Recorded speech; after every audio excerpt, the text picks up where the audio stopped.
Assalamu alaikum students. I hope that you are fine. I am feeling flu, so that's why my voice is changed. There's variation in my voice. Today I am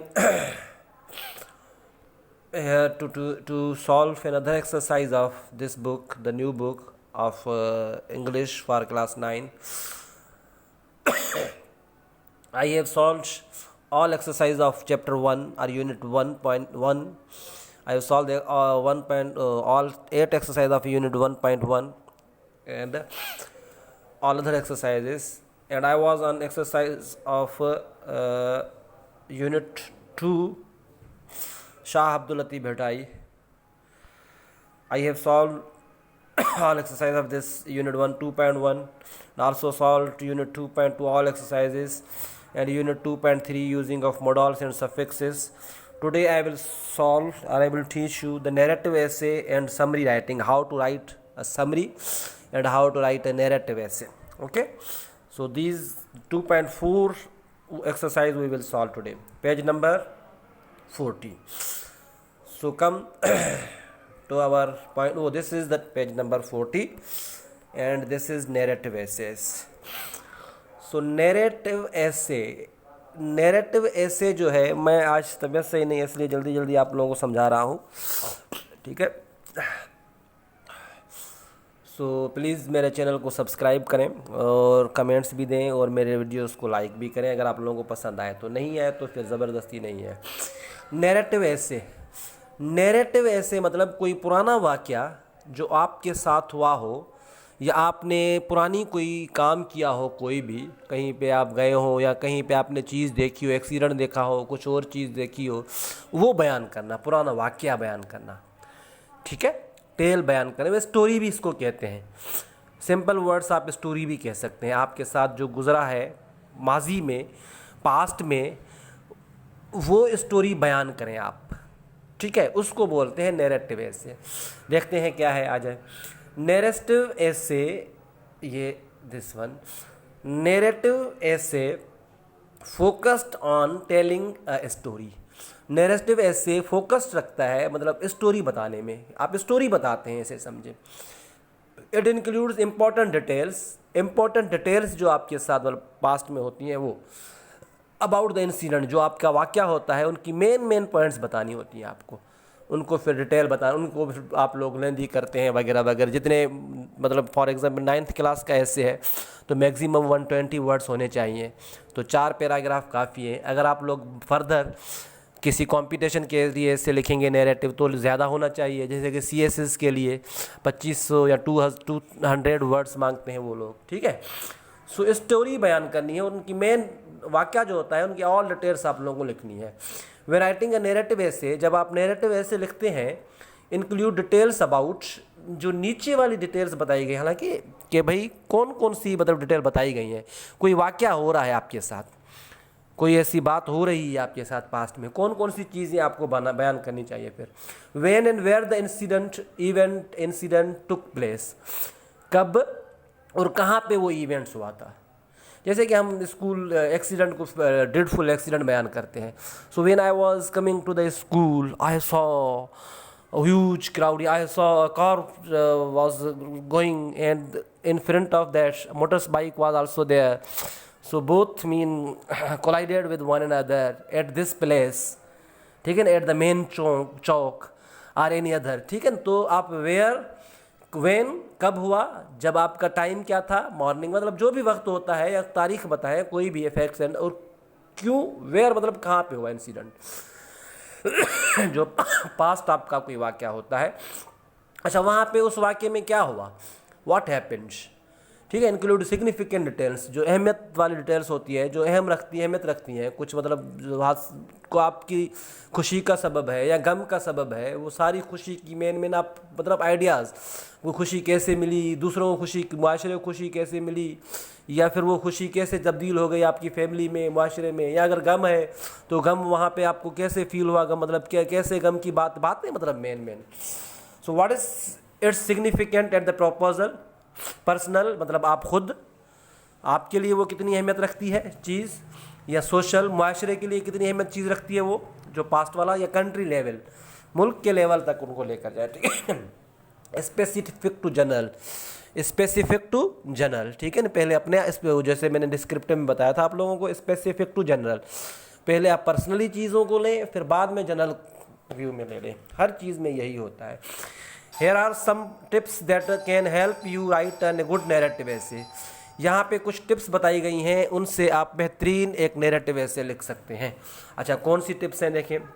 choose a story, एक story choose करें that is about the topic और theme that you have been assigned और you have chosen. कोई भी story choose करें, कोई भी आपको टॉपिक मिला है तो उसकी स्टोरी चूज़ करें। अगर आपके साथ कोई वाक़या हुआ भी नहीं है तो आप उसके माइंड में बनाएं। देखिए, the happiest day of my life, the happiest day of your life, कौन सा दिन है, तो आप उसको माइंड में लाएं, कौन सा दिन था ऐसा मेरे लिए खुशी में था, ठीक है। Make an outline of the plot before you begin, this will help you put your story in orders. तो आउटलाइन लाजमी बनाए पेंसिल से, ठीक है ना। आउटलाइन में इंट्रोडक्शन, बॉडी और कंक्लूजन को माइंड में रखें, ठीक है। तो इंट्रोडक्शन में पैराग्राफ कौन से आते हैं, बॉडी में जो डिटेल आती है, जो भी चीज़ आप पॉजिटिव नेगेटिव दे सकते हैं, सजेशन भी दे सकते हैं, और कंक्लूजन में कंक्लूड जनरल आइडिया दें कि भाई क्या हो सकता है। Describe the important character such that people can see them, ठीक है। मतलब वो इंपॉर्टेंट कैरेक्टर्स देखें such that people can see them, लोग जिसको मतलब जो अहमियत वाले कैरेक्टर्स हैं आपकी ज़िंदगी में, जो आपको लोग मतलब जो सारे लोगों के साथ वही कैरेक्टर्स होते हैं, जैसे फैमिली कैरेक्टर्स वगैरह वगैरह। मैं फॉर एग्जांपल बता रहा हूँ। Describe the setting in manner that the readers feel that they are seeing the scene. तो ऐसा सीन बयान करें कि रीडर्स को लगे कि वो अपना सीन देख रहे हैं वहाँ पे, ऐसे तरीके से नरेट करें, बयान करें, वो उनके साथ भी होता हो। जैसे मतलब for example usually the third person, अच्छा ये लाजमी याद रखें, ऐसे ये लैंग्वेज में आता है, जब ऐसे लिखें तो थर्ड पर्सन यूज़ करें, हमेशा कोशिश करें। फर्स्ट पर्सन सेकंड पर्सन से अवॉइड करें, आई एंड वी से अवॉइड करें, ही शी इट या इट जनरली यूज़ करें वगैरह वगैरह। He she it is used along with common and proper nouns, boy, Salim, ठीक है। तो खुद को मतलब इन्वॉल्व ना करें तो बेहतर है।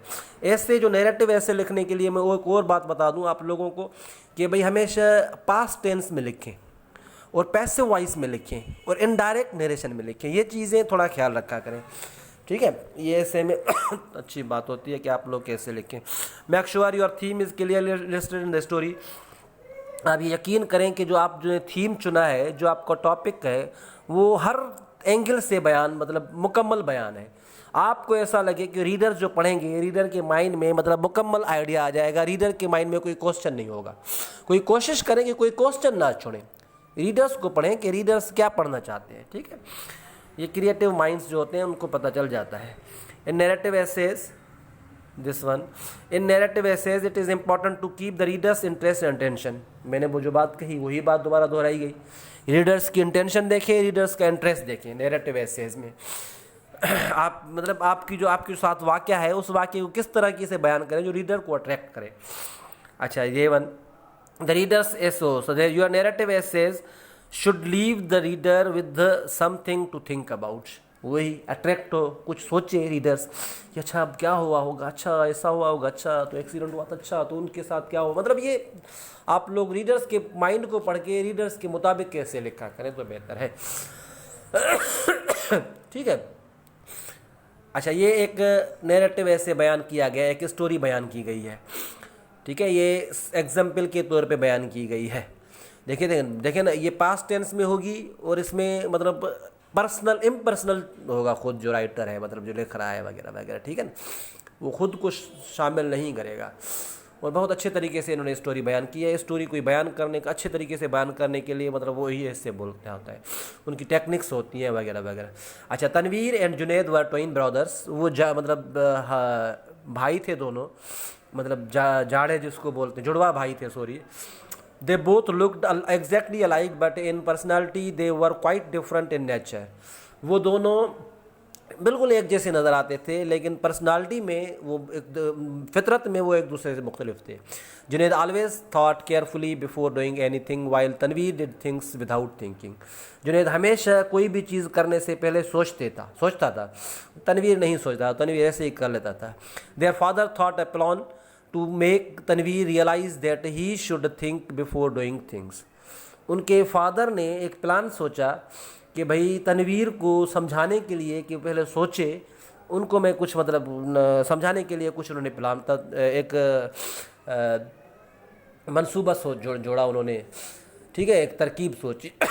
अच्छा देखिए ना, इसमें ही सब कुछ बताया गया है कि मसला क्या है, थीम क्या है। इंट्रोडक्शन का यही तो मकसद होता है कि थीम क्या है, आप आगे आप बयान क्या करना चाहते हैं। जो बॉडी है फिर उस थीम को ही एक्सप्लेन करें, ठीक है। एक पैराग्राफ मतलब उससे फिर आइडियाज़ लें आप। अच्छा फॉर एग्जांपल यहाँ पे क्या बात हो रही है, तनवीर और जमील की तनवीर एंड जुनैद की बात हो रही है। अच्छा मसला क्या है, मसला ये है कि भाई जुनैद जो काम करता है वो सोचता है पहले काम करने से, तनवीर नहीं सोचता है। तो उनके अब्बू परेशान थे कि अगर तनवीर सोच के काम नहीं करेगा तो वो बड़े नुकसान में पहुंच जाएगा। तो इसलिए उनको समझाने के लिए उन्होंने एक तरकीब सोची कि मैं तनवीर को समझाऊं कि काम करने से पहले बेटा सोचा जाता है। अब तरकीब के बारे में बताएगा कि तरकीब क्या थी, कैसे थी और तनवीर को कैसे महसूस करवाया उन्होंने। ये सारे आइडियाज़ जितने भी होंगे बाकी वो इसी को ही प्रूव करेंगे, इंट्रोडक्शन को ही।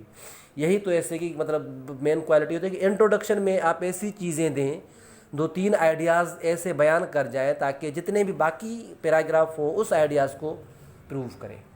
जैसे कि हर पैराग्राफ में एक 7 सेंटेंस होते हैं, एक टॉपिक सेंटेंस, बाकी सपोर्टिव सेंटेंस होते हैं।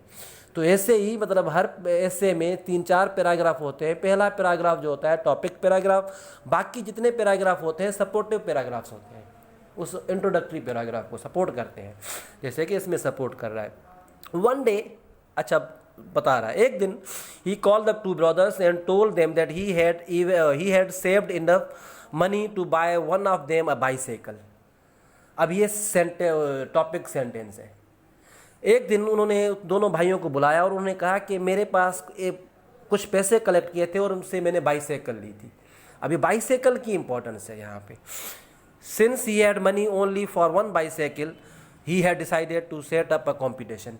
अच्छा उन्होंने एक बाइसाइकिल ली थी। ऊपर सेंटेंस क्या है, टॉप की सेंटेंस क्या है कि एक बाइसाइकिल है मेरे पास। अब उस एक बाइसाइकिल का क्या होगा कि मैं किसी एक को दूंगा जो कॉम्पिटिशन होगी, मैं कंपटीशन कराऊंगा, जो कंपटीशन में जीतेगा मैं उसी को बाइसाइकिल दूंगा। देखिए ना कैसे सेंटेंस जुड़े हैं। अब ये सपोर्ट कर रहे हैं उसी सेंटेंस को कि एक बाइसाइकिल है। अब एक बाइसाइकिल का क्या करना है वही बता रहा है। बाकी टॉपिक सेंटेंस एक बाइसाइकिल है मेरे पास, ठीक है। अब ये सारे सेंटेंस, ये जो है सारा पैराग्राफ बयान करेगा इसको। ये सारा सेंटेंस जितना भी है ये पैराग्राफ कनेक्टेड है इस इंट्रोडक्शन से। ये जितने भी पैराग्राफ है ये सारे पैराग्राफ इससे कनेक्ट होंगे इंट्रोडक्शन से, ठीक है। अच्छा since he had money only for 1 bicycle he had decided to set up a competition. अब यहाँ से लेकर लास्ट तक एक बाइसाइकिल की बात और कंपटीशन की बात लाजमी होगी। बाइसाइकिल की बात मतलब बाइसाइकिल से कनेक्ट होंगे वो सारे जुमले, ठीक है, क्योंकि टॉपिक सेंटेंस हमेशा कनेक्ट होते हैं। The one who would win the competition would get the bicycle. जो कंपटीशन जीतेगा उसको मैं बाइसाइकिल दूंगा। The competition was that both of them should set out right after the morning prayers and walk a distance. सुबह से मतलब सुबह की नमाज के बाद सारे दोनों जाएंगे और वो दूर तक जाएंगे, सफ़र करेंगे पैदल। As much as each one could and return by sunset. इतना दूर ताकि वो शाम तक वापस आ जाए। जो जितना दूर जाएगा और शाम तक वापस पहुंच जाएगा मैं उसको वो बाइसाइकिल दूंगा। The one who would manage to complete the task would get the prize. Both the twins readily agreed. अच्छा ठीक है, टॉपिक सेंटेंस क्या है कि भाई बाइसाइकिल वाला, एक बाइसाइकिल और कंपटीशन, मतलब बाइसाइकिल एक है और उसके बारे में कंपटीशन है। लास्ट में देखो ना प्राइज तक आ रहा है बाइसाइकिल वाला। ये सारा कनेक्टेड है। जितने भी इसके सेंटेंस हैं वो बाइसाइकिल मतलब टॉपिक सेंटेंस से कनेक्ट हैं। ये पैराग्राफ की क्वालिटी। अच्छा पैराग्राफ वो होता है जिसमें 2 चीज़ें होती हैं, एक टॉपिक सेंटेंस और बाकी सपोर्टिव सेंटेंसेस होते हैं। उनसे चेन एक होती है ना, चेन, एक कड़ा दूसरे कड़े से जुड़ा होता है। तो ये पैराग्राफ में भी सेंटेंस ऐसे होते हैं। पहला सेंटेंस दूसरा सेंटेंस से जुड़ा होगा, तीसरा सेंटेंस दूसरे सेंटेंस से जुड़ा होगा। ये फिर मतलब मिला के एक चेन बनाएंगे, ठीक है। नेक्स्ट मॉर्निंग, अब दूसरी मॉर्निंग, अब देखें ना सेंटेंस कहाँ पे ख़त्म हो गया कि दोनों कंपटीशन के लिए एग्री हो गए। कंपटीशन क्या थी, सुबह उनको निकलना था, ठीक है। अब ये देखो उसी से जुड़ा हुआ है, ये पैराग्राफ इसी से जुड़ा हुआ है। ये ख़त्म हो गया, ये पैराग्राफ शुरू हो गया। नेक्स्ट मॉर्निंग, दूसरी morning, both the brothers set off, दोनों ब्रदर चले गए। As usual Tanveer sprinted off in order to cover a greater distance and win the prize. Tanveer मतलब तेज़ी से जल्दी भाग गया, मतलब वो दूर दूर तक जाना चाहता था ताकि वो जीत जाए prize. But Junaid held back and thought about what he should do before setting off. लेकिन जुनेद थोड़ा सोचा कि भाई मैं इतना दूर जाऊँगा, भागूंगा, जल्दी जाऊँगा तो मैं शाम के वक्त नहीं आ पाऊँगा। मैं इतना भागूँ, मतलब लिमिटेड एरिया में भागूं ताकि मैं शाम के वक्त वापस भी आ सकूं। ये देखो, अब जुनेद सोच रहा है, तनवीर ने नहीं सोचा। यही तो वो चाहते थे इनके अब्बू। तनवीर रेन, अच्छा ठीक है, ये अब तीसरा पैराग्राफ देखो, ये छोटा छोटा पैराग्राफ भी कभी कभार देते हैं। Tanveer ran far ahead to the end of the town and further because he wanted the prize. Tanveer दूर तक भाग गया, उन्होंने सोचा नहीं, सिर्फ ये लालच में था कि मुझे प्राइज़ मिलेगा, मैं प्राइज़ जीतना है। Junaid on the other hand walked until mid day, दोपहर तक वो भागा Junaid. And turn around to return home, ताकि दोपहर तक, सुबह का दोपहर का वक्त, दोपहर से शाम का वक्त, दोपहर तक वो भागता रहा और वापस भी उतना वक्त लगता। तो तनवीर ने पहले सोचा कि मैं टाइम मैनेजमेंट तनवीर ने की, उन्होंने टाइम मैनेजमेंट नहीं की। व्हेन तनवीर फेल दैट, अच्छा ये देखिए ना, ये जो सेंटेंस है ये है भाई, दोनों ब्रदर चले गए, भागना शुरू हो गए, ये इसी को ही शो करेंगे। तनवीर कितना भागा, मतलब तनवीर कैसे भागा वगैरह वगैरह। और यहाँ पे है Tanveer ran far ahead and the town further because he wanted the one. Junaid on the other hand, दो सेंटेंसेस के मतलब टॉपिक सेंटेंस को बयान कर रहे हैं। When Tanveer felt that he had run far enough and Junaid would never be able to catch up with him, he turned around to return home. जब तनवीर ने देखा कि मैं बहुत दूर तक भाग चुका हूँ, जुनेद अब नहीं पहुँच पाएगा मुझे, फिर उन्होंने वापस घर जाना चाहा। Unfortunately because he had been running so fast, क्योंकि वो तेज़ी से भाग रहे थे। Tanveer was very tired, Tanveer बहुत थक गए। So the return was slower, तो वापसी में मतलब बहुत थक गए, तो वापसी में वो आहिस्ता भागे। When he finally return home long after sunset he found that Junaid was already home. जब वो वापस आए तो वो थके हुए थे, थक गए थे, तो वापस टाइम पे नहीं पहुंच गए, सूरज ढल गया था, रात हो गई थी। तो जुनेद ने प्राइज़ जीत लिया। Tanveer demanded his prize for running very fast, अच्छा ये लास्ट पैराग्राफ जो है conclusion. Tanveer demanded his prize for running very fast but his father pointed out that he had not returned home within the time he was supposed to be back. Tanveer तेज़ी से मतलब price की demand की कि मैं इतना देर दूर भागा हूँ और मुझे प्राइज़ चाहिए, लेकिन उन्होंने कहा कि मैंने टाइम मैनेजमेंट भी किया था कि सनसेट, सूरज ढलने से पहले आना है आप लोगों ने। Therefore the prize would be given to Junaid, इसलिए जुनेद को प्राइज़ मिला। Because he had completed the task according to instruction, क्योंकि जुनेद ने जो टास्क कंप्लीट किया वो इंस्ट्रक्शंस के मुताबिक कंप्लीट किया। ठीक है, तो ये देखें ना, ये कंक्लूजन है यहाँ पे कि भाई he had Junaid because he had completed, ये कंक्लूजन है यहाँ पे जो नैरेटिव एसेज में। इंस्ट्रक्शंस के मुताबिक जो चीज़ चाहते थे उनके अब्बू, उसी के मुताबिक वो पूरा उतरे शुरू से लेकर। उनका मसला प्लानिंग क्या थी कि मैं इनको समझाऊँ, जो बात समझाना चाहते थे उसी इंस्ट्रक्शंस के मुताबिक वो पूरा उतरे, उन्होंने सोचा। ठीक है, तो ये था एक ऐसे सैम्पल जो नैरेटिव एसेस था, जो स्टोरी बताई गई है। आप लोग खुद स्टोरी बता सकते हैं। ठीक है ना, अगर ये देखें, what was the twins brother father worried, दोनों के भाइयों के फादर वरी क्यों थे, परेशान क्यों थे। What did he decide to do, who won the competition, why did he win, who lost the competition, why did he lose, what lesson do you think about Tanveer. ठीक है, ये चीज़ें बताई गई हैं इसमें, ये वाली चीज़ें। आए तो देखते हैं ये चीज़ें क्या हैं भाई।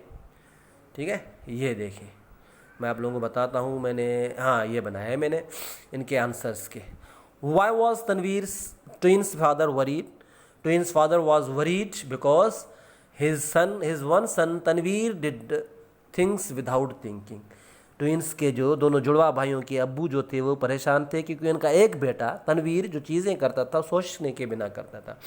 What did he decide to do? He decided a plan to make Tanveer realize that he should think before doing things. उन्होंने एक फैसला डिसाइड किया, मतलब एक मंसूबा बनाया, तरकीब बनाई कि तनवीर को समझाना था कि चीज़ें जब भी करे वो पहले सोच के करे। Who won the competition? Why did he win?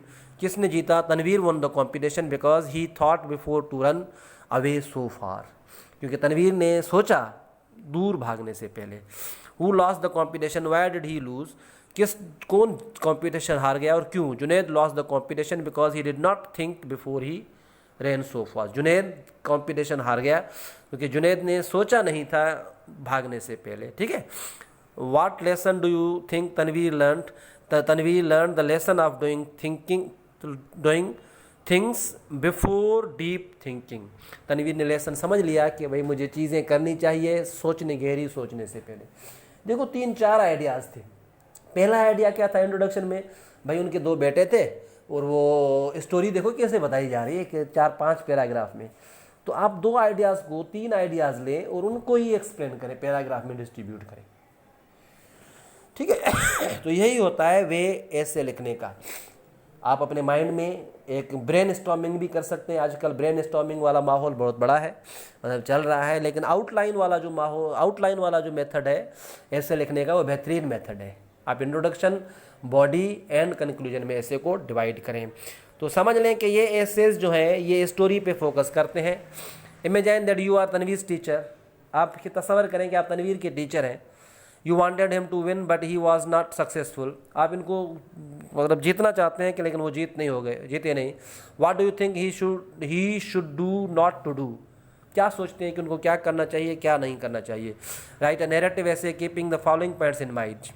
Explain the reason for the competition, वही सेम, मतलब आपको प्रैक्टिकल करके दिखाएं। रीज़न बताएं पहले कॉम्पिटिशन का। State what he did and why, इनको क्या करना चाहिए और क्यों करना चाहिए। Describe that what his brother did, बयान करें कि उसके भाई ने क्या किया। Explain who won the competition and why. Identify the mistakes that Tanveer made. Express your regret and explain how you would like him to change. ठीक है। अच्छा, तो ये जितने भी क्वेश्चन आंसर्स दिए गए हैं यहाँ पे, इनको अगर आंसर्स दे के आप फिर एक ऐसे बना सकते हैं अच्छे तरीके से। ये आइडियाज़ हैं, ये आपके लिए आइडियाज़ दिए गए हैं। हर आइडिया को आप एक पैराग्राफ में डिवाइड कर सकते हैं, हर आइडिया को। ठीक है। तो आप इसके 5-6 पैराग्राफ बना सकते हैं। तो सब आइडियाज़ का ही पैराग्राफ बनता है।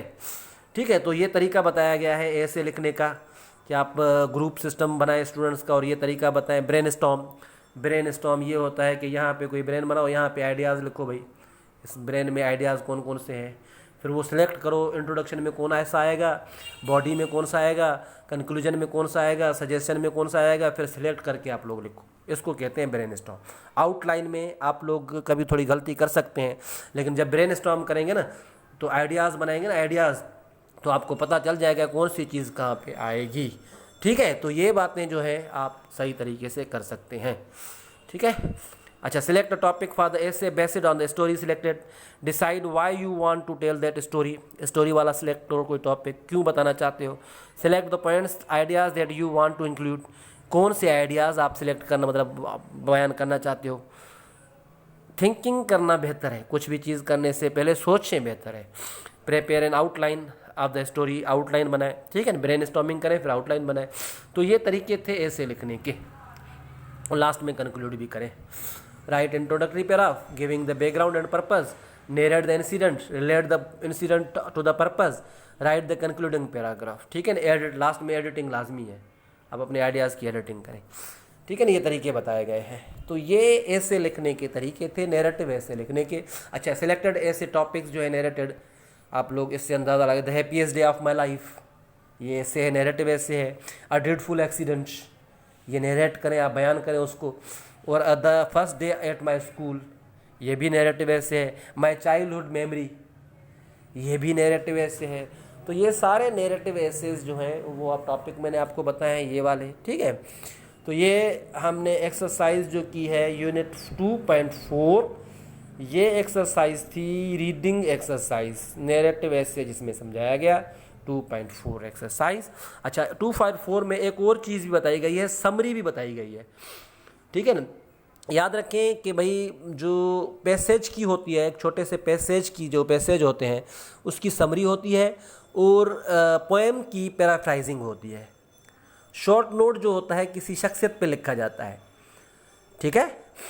तो ये है summary gives brief information about a topic. 1/3 बोलते हैं, प्रेसी राइटिंग समरी राइटिंग तकरीबन सेम है। 1/3 अगर 100 वर्ड्स है तो 33 वर्ड्स आप लोग बनाएं, उनके मुख्तसर करें, उसमें मेन मेन चीज़ें कौन सी हैं और अपने तरीके से बयान करें। बुक को कॉपी ना करें, पैसेज को कॉपी ना करें, लकीर के फ़कीर ना बने, याद रखिएगा। अपनी वर्डिंग में लिखिएगा, आइडियाज़ आपके अपने ना हों, ख्यालात वही हों जो बुक में मौजूद है, लेकिन वर्डिंग आप लोगों की अपनी, लैंग्वेज आप लोगों की अपनी होनी चाहिए। ठीक है। कुछ स्टूडेंट क्या कहते हैं, अपने नए आइडियाज़ दे देते हैं, सजेशन दे देते हैं, वो ना दें। जो चीज़ पैसेज में है उसी को ही बयान करें अपनी वर्डिंग में, वर्डिंग वो बुक पैसेज वाली ना हो। Here are some basic rules to follow when writing a summary of given passage। यहाँ पे रूल्स बताए गए हैं। Include all the main ideas, जो मेन आइडियाज़ पैसेज में दिए गए हैं वो इंक्लूड करो। ठीक है। Select points from all the paragraph, सब पैराग्राफ्स में कुछ ना कुछ पॉइंट सिलेक्ट करो। Limit your summary by not including all the details नहीं दें, एक्सप्लेनेशन नहीं दें, एग्जाम्पल्स नहीं दें, ये याद रखिए, एग्जाम्पल्स एक्सप्लेनेशंस ना दें। वन वर्ड सब्सटीट्यूट यूज़ किया करें, जैसे कि बायगेमी, 2 शादियाँ एक ही वक्त में। जो आप लोग ये ना पसंद ना करें कि he is a person who has married with 2 wives at a time. ये देखो एक्सप्लेनेशन हो गई। इसके लिए आप एक वर्ड यूज़ कर दो, ही इज़ बायगेमी, बस। He is a person who has married 2 wives at a time, कितना हो गया, ही इज़ अ बायगेमी। ये वन वर्ड सब्सटीट्यूट होते हैं, ये यूज़ किया करो समरी में। ठीक है। यूज सिंपल शॉर्ट सेंटेंसेज, सादा sentences. Confuse bombastic language use नहीं किया करें। हम चाहते हैं कि बम्बास्टिक लैंग्वेज इंप्रेशन झाड़ने के लिए, इससे भी कुछ नहीं होता है। Link sections points with appropriate linking words. ठीक है। अच्छा, do not reproduce sentences from the original text. मैंने पहले बताया था कि ओरिजिनल टेक्स्ट से कोई भी सेंटेंस आप चोरी नहीं करो, प्लेजरिज्म नहीं करो, मतलब चोरी नहीं करो, वहाँ पे वो लकीर के फ़कीर नहीं बनो, कोई सेंटेंस वहाँ से नहीं लो। वर्डिंग अपनी हो, आइडियाज़ आपके ना हो, लेकिन वर्डिंग लैंग्वेज जो है वो ओरिजिनल टेक्स्ट की ना हो। Do not repeat any point या आइडिया, कोई पॉइंट को रिपीट ना करो, बस एक मतलब बोल दी, ख़त्म। Do not introduce new ideas मैंने मना किया था आप लोगों को पहले से ही। डू नॉट क्रिटिसाइज, तनकीद भी ना करो कि ये पैसेज सही है गलत है, बस जो चीज़ बताई गई है उसमें वो दो आप लोग। Do not change anything given in the original text. Original text में जो कुछ दिया गया उसको चेंज करने की कोशिश ना करो, आप मास्टर बनने की कोशिश ना करो। Do not give own opinion, अपने ओपिनियन भी ना दो। ठीक है। अच्छा, ये लास्ट सरमन मोहनजोदड़ो की समरी बनाई गई है, मोहनजोदड़ो की समरी दी गई है यहाँ पे। मोहनजोदड़ो पुराना वाला, कुछ चीज़ें ख़त्म की गई हैं, म्यूज़ियम ख़त्म किया गया है मोहनजोदड़ो के इसमें से, लेकिन ये पुराना वाला जो है मोहनजोदड़ो, इसकी समरी बनानी है। एक पैराग्राफ जो है ना, ये वाला पैराग्राफ इन्होंने समरी बना के भी बताई है। ठीक है। तो इसकी समरी मैंने भी बनाई है, तो मैं ये पढ़ के पहले आप लोगों को फिर बताऊंगा कि मैंने क्या समरी बनाई है। Mohenjodaro or the mound of dead is one of the oldest cities in the world. Mohenjodaro या माउंट ऑफ डेड जो है, जिसकी मीनिंग है मुर्दों का टीला, वो दुनिया का पुराना शहरों में से एक शहर है। Few people live here there today but 4500 years ago it was a large busy city. कुछ लोग, चंद लोग ना होने के बराबर अभी रहते हैं वहाँ पे, लेकिन 4500 पहले, 4500 साल पहले ये बहुत मशहूर और बड़ा और बिजी सिटी था, मशहूर तरीन शहर था। इट इज़, ये 3rd पैराग्राफ पढ़ रहा हूँ मैं। It is in the province of Sindh, वो सिंध प्रोविंस में है ये। At a distance of 27 kilometres from Larkana on the right bank of the river Indus. 27 kilometre की दूरी पे है लाड़काना से और राइट बैंक पे है रिवर इंडस से। It was one of the early urban settlements in the world. दुनिया में ये पहले अर्बन मतलब शहरी आबादी यहाँ पे मौजूद थी। The city was built around 26,000 BC। हज़रत ईसा बिफोर क्रिश्चियनिटी से 2600 साल पहले का शहर ये बना हुआ है। It was one of the largest city settlements of the Indus valley civilisation of South Asia. South Asia में सबसे बड़ा शहर ये था इंडस वैली सिविलाइजेशन की। ठीक है, सबसे बड़ा शहर Indus valley civilisation. Techzilla, Harappa, यहाँ से जाकर इजिप्ट में पड़ती है, लेकिन पहले सबसे बड़ा ये था साउथ एशिया का। The Indus valley civilisation developed around 3000 BC। Indus valley civilisation 3000 हज़रत ईसा अलैहिस्सलाम से 3000 साल पहले बन रही थी, लेकिन ये शहर बना था 2600 साल, 26 years. From the pre historic Indus culture, Indus की जो तहजीब है, सिंधु की जो सिंधु इंडस में सिंधु की जो तहजीब है उनसे पहले है, प्री हिस्टोरिक तारीख की है। At its height the Indus civilisation spend much of what is now Pakistan and north India. Indus civilisation पहले जो मतलब अभी पाकिस्तान, पूरा पाकिस्तान इंडस सिविलाइजेशन में आता था। और जो नॉर्थ इंडिया है, इंडिया के नॉर्थ वाला हिस्सा, ठीक है, ईस्ट वाला हिस्सा जो इस तरफ है इंडिया का, समंदर की तरफ है, उस साउथ वाला हिस्सा, ईस्ट साउथ वाला हिस्सा समंदर की तरफ है, नॉर्थ वाला हिस्सा जो है वो चाइना से मिलता है, मतलब इंडस सिविलाइजेशन से मिलता है, ठीक है, तिब्बत से वगैरह वगैरह। तो nobody knew about anything about Mohenjodaro until 1922 when some villagers found pieces of old smooth pots and old bricks at the place where the city was discovered। कोई भी शहर लोग इनके बारे में नहीं जानता जहाँ पे मतलब 1922 से पहले यहाँ पे अभी बड़ा शहर है। These pieces of old pots, अगर कोई गांव के लोग वहाँ के जो गांव के लोग थे उनको कुछ बर्तन मिले थे, पुराने बर्तन, ये मैं पुराना मैं पढ़ा भी चुका हूँ, मेरा मौजूद भी है शायद मेरे चैनल में, फिर ही मैं दोबारा रिपीट कर रहा हूँ। These pieces of old pots and bricks were brought to Sir John Marshall, an English civil servant whose work it was to look after historical remains। ये जो पीसेज उनको पुरानी चीज़ बर्तन के पीसेज मिले गांव वालों को, तो वो सर जॉन मार्शल के पास वो लेकर गए। वो एक मशहूर सियासत आर्कियोलॉजिस्ट थे, तारीख चीज़ों पे वो दिलचस्पी रखते थे। वो अंग्रेज़ सिविल सर्वेंट थे, अंग्रेज़ के सिविल नौकर थे, मतलब वो अंग्रेज़ों के, इंग्लैंड के, जिसका वर्क ही यही था कि पुरानी चीज़ों खंडरात को देखना। When he looked at them, he at once knew that they were pieces of very old pots। जब उन्होंने देखा उन चीज़ों को, वो उन्होंने एकदम मतलब पहले ही बोल दिया कि भाई ये तो बहुत पुरानी चीज़ बहुत पुरानी जगहों की चीज़ें हैं। Decided that the area should be dug as there might be remains of an old city। इन्होंने फैसला किया कि ये जो एरिया है, साइट है, इसको खोदना चाहिए, शायद हमें पुराने शहर के आसारात मिल जाए। So the men started digging, and as they dug, more and more such pieces came up till appeared bit by bit a city of stone doors and well-built houses। तो लोगों ने आहिस्ता आहिस्ता खुदाई करना शुरू कर दी। उस वक्त तक खुदाई की जहाँ तक मतलब वहाँ पे आहिस्ता आहिस्ता बड़ा शहर ज़ाहिर हो गया। When the people saw all this coming up from that what they had so far taken, ये पढ़ रहा हूँ मैं, taken to be only mounds of clay and sand, they were very surprised and excited। जब लोगों ने देखा कि वहाँ से तो कुछ भी नहीं था, मट्टी का टीला था, ढेर था, तो नई नई चीज़ें देखी तो लोग और भी जोश में आ गए। Each house was made of large baked bricks and had a bathroom and a servant quarter close by। हर घर जो था बेहतरीन तरीके से बना हुआ था और उनमें बाथरूम भी था, सर्वेंट क्वार्टर अटैच, जैसे कि मॉडर्न ज़माने के होते हैं। Covered drain ran beside the streets, even the streets were made of baked bricks। Drainage system covered था और स्ट्रीट भी पक्की ईंटों से बनी हुई थी, और पक्की ईंटों से ड्रेनेज सिस्टम बना हुआ था। There was a wide road in the middle of which the had shops on both sides. बड़ा एक रोड था और उनके इस तरफ भी उस तरफ भी शॉप दुकान थे। This road continued on to the houses of the workman. ये रोड मजदूरों को घरों तक ये रोड जा रहा था, ठीक है। The people of the city must have been great traders with the river and the so near and the sea within easy reach. जो लोग वहाँ के शहर के लोग थे वो लाजमी तौर पे व्यापारी तिजारत करने वाले होंगे, क्योंकि भाई वहाँ पे जो रिवर इंडस वो बिल्कुल करीब था और वो शहर तक आसानी से पहुँच सकते थे। से countryside must have been fertile since wheat rice and corn grew there. Countryside जो गांव का लोग जो शहर था वो फर्टाइल होगा और गंदम वगैरह वहाँ पाई जाती थी। फार्मर्स फार्मर्स कैटल भी केप्ट करते थे। There were skilled craftsman who made things from gold silver and ivory. वहाँ पे क्राफ्ट्समैन भी थे, वो गोल्ड सिल्वर और आइवरी से बनाते थे, मतलब ये जेवरात। Clay dolls and crafts were all made for the children to play. Clay dolls और क्राफ्ट्स भी बनाए जाते थे। For long time these people lived happy life. बहुत ऐसा वो खुश रहते थे। They were quite rich and travelled from place to place on business और फॉर प्लेजर। दिस सिटी वो मतलब सफ़र करते थे या तफरीह की खातिर या तजारत की खातिर। There city was well planned and clean. उनका शहर बहुत खूबसूरत था और अच्छा था। The rain water did not remain on the streets. बारिश का पानी वहाँ पे नहीं रुकता था।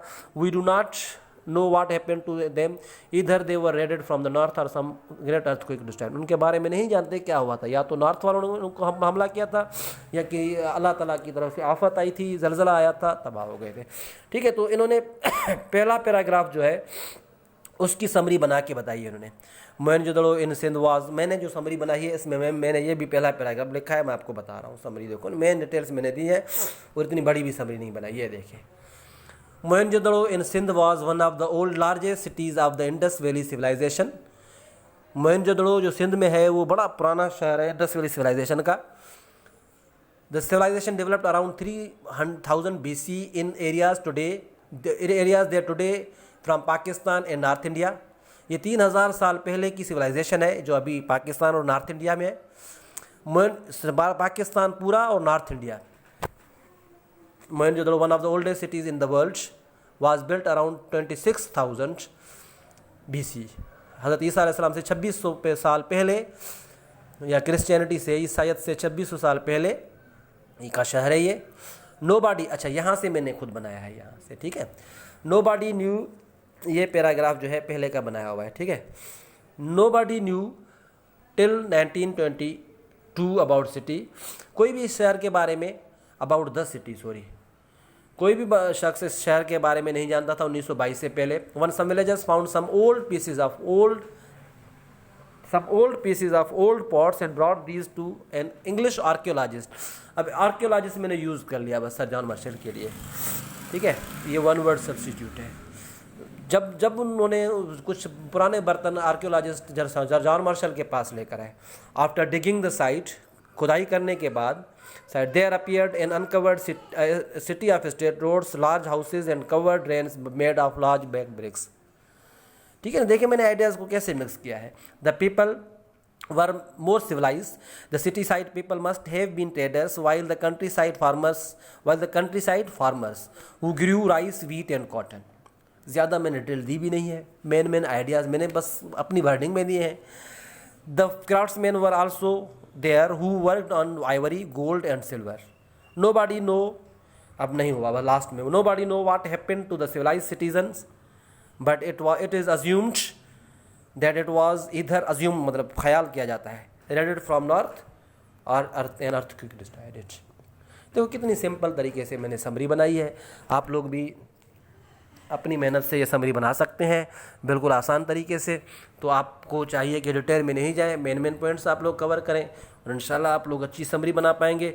मेरी तबीयत थोड़ी ख़राब थी इसलिए मैं जल्दी कर रहा हूँ, and sorry for that, and please subscribe my channel if you like my video and give comments. Thank you very much।